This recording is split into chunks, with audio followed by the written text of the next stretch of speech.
Alors aujourd'hui, on part à la découverte d'un lieu vraiment unique en Haute-Provence, le Rocher d'Ongles. C'est un hameau dont toute l'identité est littéralement gravée dans la pierre. Et cette pierre, elle raconte des siècles et des siècles d'histoire. Allez, on va explorer ensemble ce paysage absolument fascinant. Voilà, ces mots y plantent le décor parfaitement. On imagine tout de suite ce point de repère, tenace, un ongle planté dans la terre qui a résisté à tout, au vent, au temps, et qui est devenu le gardien des souvenirs. C'est vraiment le point de départ idéal pour plonger dans l'âme de ce lieu. Et ce nom, ongle, il vient de là bien sûr, du latin ungula, qui veut dire l'ongle ou la griffe. Ça décrit parfaitement la silhouette de ce promontoire calcaire. C'est bien plus qu'un simple nom, c'est une identité géologique qui est attestée depuis près de 1000 ans. Incroyable, non ? Et il faut dire que l'emplacement du rocher est juste exceptionnel. De là-haut, on a une vue spectaculaire. Un panorama à 360 degrés sur toute la Provence, du Luberon jusqu'au sommet des Alpes qu'on devine au loin. C'est un vrai balcon sur la région. Bon, maintenant qu'on a planté le décor, on va faire un petit voyage dans le temps.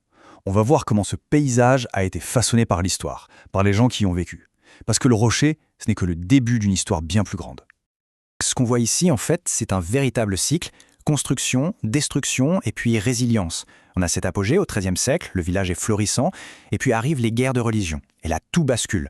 Le site d'origine est abandonné, mais la communauté s'adapte. Elle reconstruit la chapelle, qui devient le nouveau cœur du village. C'est la preuve d'une capacité à survivre et à se réinventer qui est assez incroyable.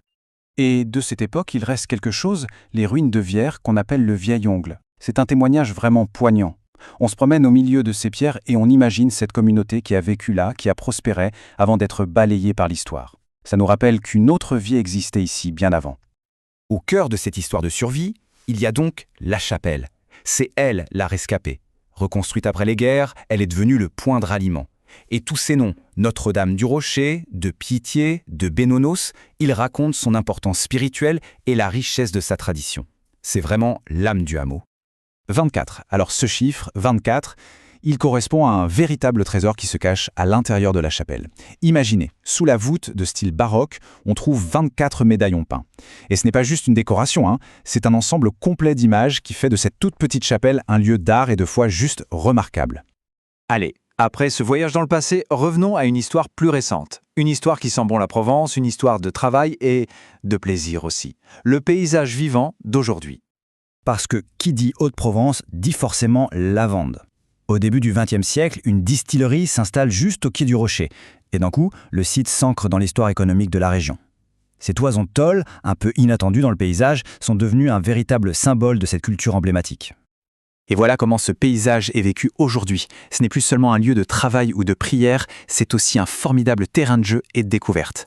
On a 2 sentiers principaux qui offrent des expériences bien différentes. Une petite boucle familiale pour vraiment s'imprégner de l'atmosphère des lieux et une randonnée un peu plus longue pour explorer la campagne tout autour.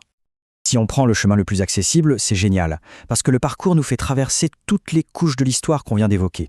On part du hameau, on passe devant l'ancienne distillerie, on traverse des paysages agricoles, c'est comme une machine à remonter le temps à ciel ouvert, une immersion totale dans l'âme du lieu.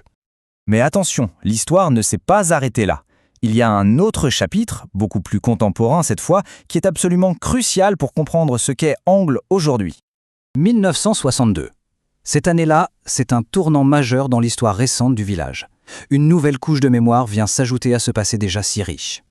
En 1962, la communauté d'Onglets accueille 25 familles de harkis. C'est un événement fondateur pour le village moderne. Une histoire complexe, souvent douloureuse, qui vient s'inscrire dans ce paysage millénaire. Le rocher devient alors le témoin silencieux d'un des chapitres les plus importants de l'histoire française contemporaine. Et cette mémoire, elle est bien vivante, elle est préservée et transmise. La création de la MHMO, la Maison d'Histoire et de Mémoire d'Onglets, le prouve. C'est une volonté claire de ne pas oublier. Ça montre bien que l'histoire de ce lieu n'est pas figée dans le passé. Elle continue de s'écrire et de se raconter, encore et toujours. Au final, le rocher d'Ongles nous pose cette question. Comment est-ce qu'un simple bout de caillou, un rocher silencieux, peut devenir le point d'ancrage de tant de choses, de siècles de foi, de conflits, de travail, de mémoire? De la forteresse médiévale aux familles de harkis, c'est un véritable livre de pierre qui relie les gens à un territoire et à une histoire incroyablement riche.